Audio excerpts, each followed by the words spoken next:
Alors pendant toute la semaine, Père Jean-Baptiste Hédard, on a parlé de Paul et de la mission. Et là, j'aimerais qu'on insiste sur comment Paul s'y prend, c'est-à-dire la façon de communiquer. C'est quoi une prédication paulinienne? C'est quoi la mission? Alors, Saint Paul a une prédication extrêmement soignée.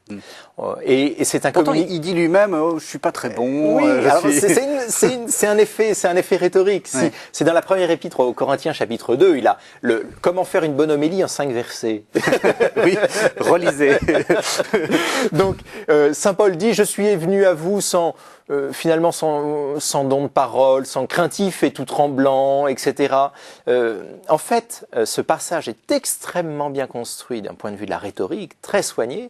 Craintif et tout tremblant, c'est une expression qui vient de l'Ancien Testament, qui est l'attitude qu'a la personne face à Dieu lorsque Dieu exerce sa puissance pour sauver celui qui est dans la détresse. Donc Saint Paul a parfaitement conscience que lorsqu'il prêche, il est face à l'action de Dieu. C'est Dieu qui agit quand il prêche. Et puis ensuite, il va employer en 2 versets, les versets 4 et 5, une série d'expressions qui ont un double sens, soit dans le registre de la foi, soit dans le registre de la rhétorique, l'art du langage, l'art du bien parler, de convaincre, l'art de convaincre. Je prends juste un exemple facile. Le mot qui veut dire foi, en grec, la pistis, la foi, signifie aussi la conviction en rhétorique, convaincre l'auditeur. Donc il dit celui qui a suscité votre foi, qui a suscité en fait, qui vous a convaincu. Et dans ces versets-là, qu'est-ce qu'il montre? Il montre que c'est l'Esprit Saint qui est le véritable rhéteur, celui qui parle. Lorsqu'il parle, c'est l'Esprit qui parle en lui et qui va toucher et convertir le cœur de ses auditeurs. Alors ce qui est très intéressant, c'est qu'il le fait avec une très grande habileté du langage. Et qu'est-ce que cela veut dire? Ça veut dire qu'il est conscient dans la prédication, à la fois il faut mettre tout l'art du langage humain, mais ultimement, c'est Dieu qui agit.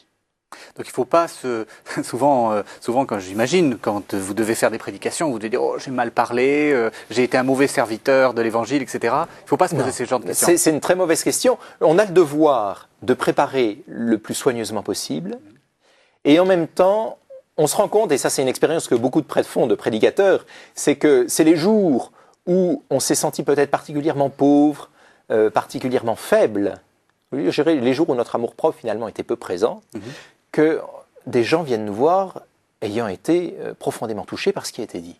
Et souvent par des paroles auxquelles on n'accordait aucune importance. C'est très amusant. Oui, c'est pas les belles formules bien construites. Mais Saint Paul dit on doit s'engager à fond, à travers cet exemple, on doit s'engager à fond dans la qualité de la préparation et dans la qualité de ce qu'on dit.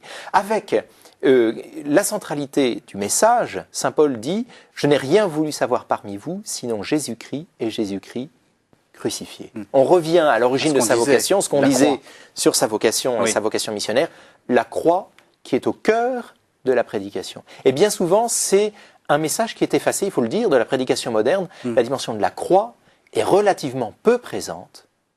La croix et la conversion, qu'elle implique, la conversion radicale, est peu présente dans la prédication aujourd'hui. On va dire il faut être gentil avec son voisin, mais convertissez-vous et accueillez la croix comme source de votre salut, c'est quelque chose qui est peu présent. Or, pour saint Paul, c'est le cœur de la prédication. Alors, dans l'Épître aux Galates, il dit aussi qu'il parle avec des manifestations d'esprit et de puissance. Est-ce que ça veut dire qu'il fait aussi des miracles? Est-ce que ça fait partie de sa mission? Oui, quelle est la place du miracle dans la prédication? On voudrait tous faire un beau miracle pour que les gens se convertissent. Le miracle est présent, mais dans un second temps, comme confirmation. Le miracle sans la parole peut être mal interprété. On a 2 exemples en Actes, chapitre 14, c'est à Lystre, je crois me souvenir.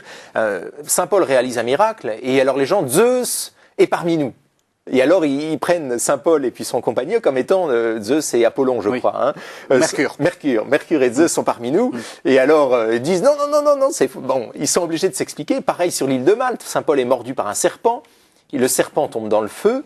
Et alors, ça y est, un Dieu est là. Bon, donc si le miracle n'est pas accompagné de la parole, il peut être mal compris. Par contre, il vient confirmer la parole, et à ce moment-là, c'est vrai que c'est une aide puissante à la crédibilité du témoignage qui est donné. Merci Père Jean-Baptiste Hédard. Je rappelle qu'on peut vous retrouver dans un livre, l'Épître aux Philippiens, étude du lien entre style et argumentation aux éditions Gabalda. Merci beaucoup de nous avoir parlé Merci à vous. De Paul et de la mission. Merci.